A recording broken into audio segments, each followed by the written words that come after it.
Ready? I'm ready. All right.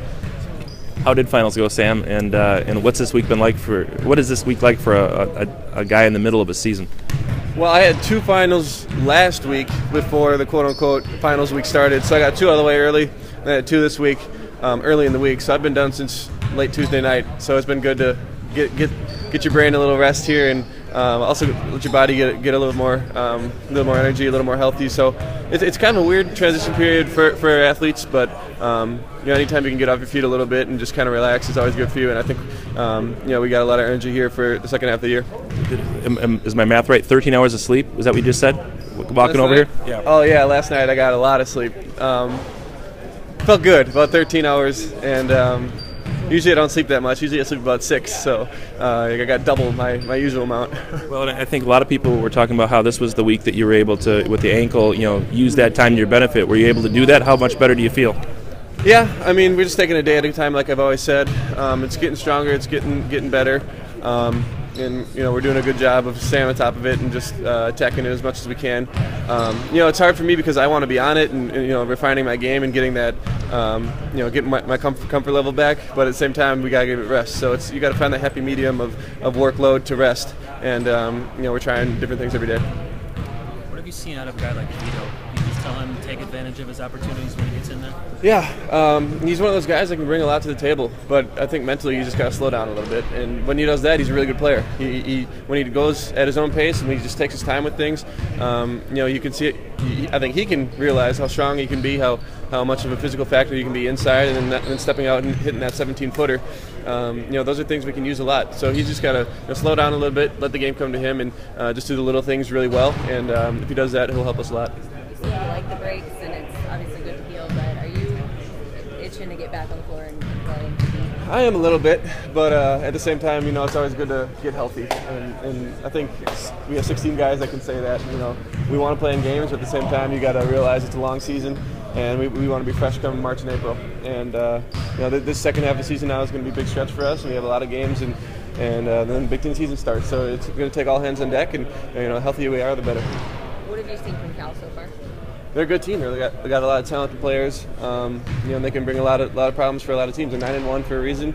Their only loss is to a good Texas team. So they're coming in with the same record as us and the same mentality, and they're going to want to dominate us from the start. It's at their place, so they're going to have a lot of swagger.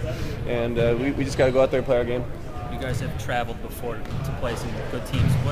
Do you get more out of traveling on these trips, or do you get more out of playing these games? What do you mean? As far as coming together as a team when you go on the road? Well, I don't think we really have a team that worries too much about road or home games. I think collectively we like going on the road. It's fun. It's always a fun experience to see new places and just play your game and see different parts of the world. It's cool. So I think we have a bunch of guys that are eager to travel and eager to play road games. I know I always have been. And then playing a quality opponent is always big for you. No matter what time of the year it is, you want to play teams that are going to give you a big test. And Cal's another one of those teams that you got to respect and that they're going to come out firing. Is it the guy Wallace that's the big matchup problem? Yeah, Wallace is a good player. He's averaging 19 and 8 for a reason. 6'5" point guard. You don't see that too much. So he brings a lot of stuff to the table, but at the same time we bring a lot of stuff to the table. So we just gotta not worry about them as much as we worry about ourselves, and we just gotta go out and play our game. And when we do that, we're a much better team. With finals behind you and knowing that Big Ten play is coming up soon, these last couple non-conference games, do you feel like guys are ready to snap it in and get ready for really the meat of the season? Oh yeah, I think we've been itching for a while now.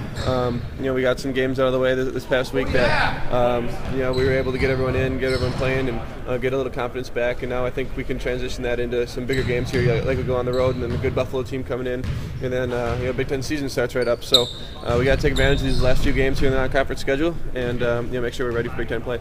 I hate to ask a holiday question, but are you a big Christmas guy, and are you looking forward to time with the family? Yeah, big Christmas guy. Anytime you can get home and spend time with your loved ones is a lot of fun. Don't get to go home too often, even though I don't live too far away. Still don't get to go home much, and it's my favorite holiday for a reason. So we get to see everyone and just enjoy the time. Do you remember some old Christmas Eves or Christmas days for you when you were a kid? Opening up a certain presents or anything like that? A good story. When I was like 9 or 10, my grandfather, who had passed away, at the time he was alive, he got me this. We get an ornament every year from someone, and he got me this ornament, and he thought it was a baseball ornament, and it said like relief pitcher, but it was actually a pitcher of beer with it's foaming over, and it's got a baseball cap on it, and he didn't know that it had to do with drinking. He had no idea. That's just the type of guy he was. He didn't care. He just threw it at me, and it's like, here you go. My mom was like, you're giving a beer pitcher to a 9-year-old kid. But yeah, that was one funny one. That one always goes right in the middle of the tree just because of the funny story behind it. What did you say to him? Thanks, Grandpa? I guess so. He liked his beer, so we didn't expect anything less from him. It was funny. Thanks, Sam. Thanks, Sam.